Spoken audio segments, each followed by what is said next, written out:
Tonight, breaking news as we come on the air from Washington. The images coming in from Ukraine. The Russian assault, the line of Russian armored vehicles more than 40 miles long at one point.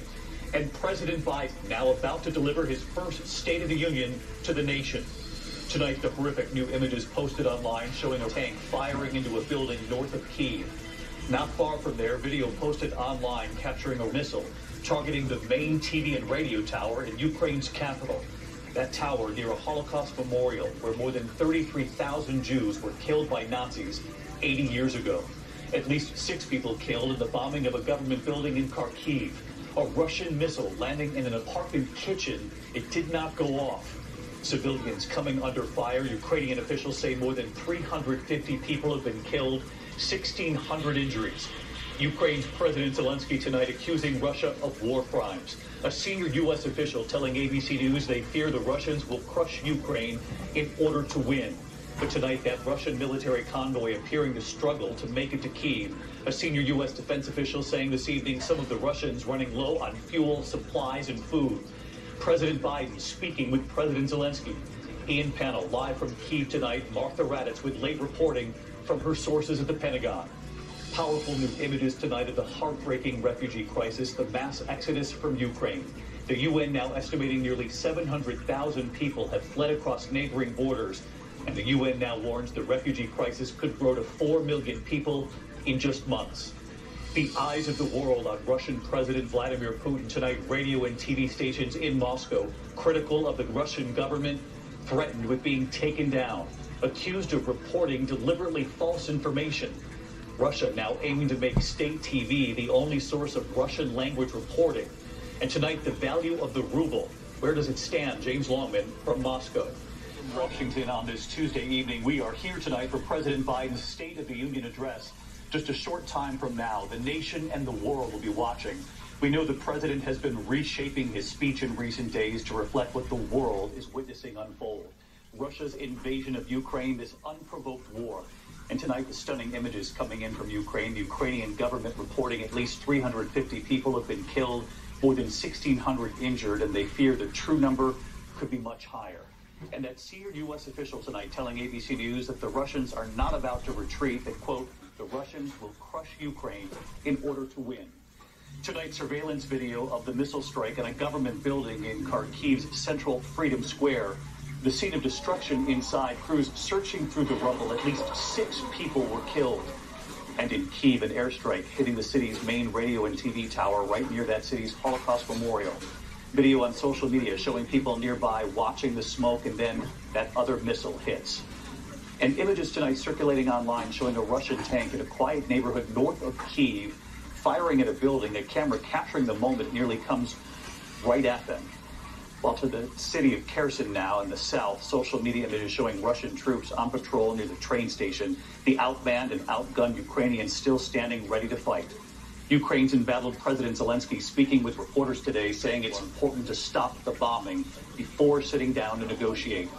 And speaking with President Biden today, President Biden promising to hold Russia accountable.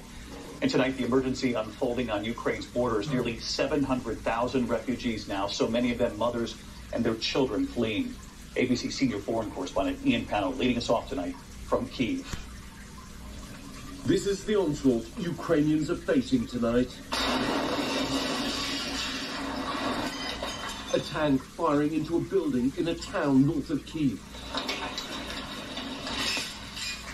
Not far away, a Russian missile slamming into Kyiv's main TV and radio tower, captured in these images posted on social media. The strike reportedly hitting the site of the Babi Yar Holocaust Memorial, which honors the memory of 33,000 Jews slaughtered by the Nazis 80 years ago. Ukrainian President Zelensky asking the world, what is the point of saying never again when bombs fall on Babi Yar? In the southern city of Kherson, a residential apartment building bombed in this video circulating on social media. And in eastern Ukraine, a cruise missile strike on a government building in the country's second largest city, Kharkiv. At least 6 people killed there. We talked with the governor today, who said the Russians are now deliberately targeting civilians. In the central square of our city, there are no military objects, he says. Among the dead, there are no military, only civilians. And increasingly, it is civilians who are coming under fire. More than 350 people have been killed, according to Ukrainian officials. 1,600 have been injured in less than a week. And this is why. This image circulating online shows what appears to be a Russian missile landing in an apartment kitchen on the outskirts of Kharkiv. The attacks come a day after the shelling of a residential neighborhood in the city. Experts believe the Russians may have used cluster bombs, which rain smaller deadly bombers over a wide area. International authorities now opening a war crimes investigation into Russia's tactics. A senior US official telling ABC News the fear now is that, quote, the Russians will crush Ukraine in order to win. But there are increasing reports that Russian soldiers are suffering poor morale and shortages of food and fuel. Today, we met Petro Poroshenko, the former president of Ukraine, who's rallying fighters and civilians. Please, don't trust Putin. Never in your life. Don't trust Putin. Putin expected that within a very short period of time, within 2 days, he will rise up the Russian flag on the Ukrainian capital. This has not happened. In Melitopol, in the south of the country, unarmed protesters bravely tried to block Russian military vehicles today. But in nearby Mariupol, the mayor says his city is surrounded and under constant Russian shelling.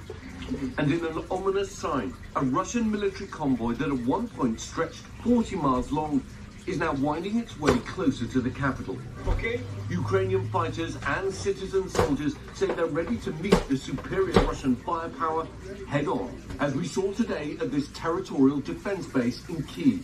There are scenes like this now being played out across this city and across the country. Up until a week ago, these guys had regular jobs and regular lives. Today, they've got weapons and they're ready to stand and fight the Russian invasion. The volunteers are already defending the streets, here searching a man just across from the base, afraid of Russian infiltrators operating in the city. I'm here because I think we have freedom in our hands. Olena's husband is now keeping the lights on at the city's main power plant. Her son has left his study, volunteer and fight. Now she's volunteering too, providing hot meals for hungry soldiers. We are here because we want to live. You want to live? We want to live. We want to fight for our country, for our freedom.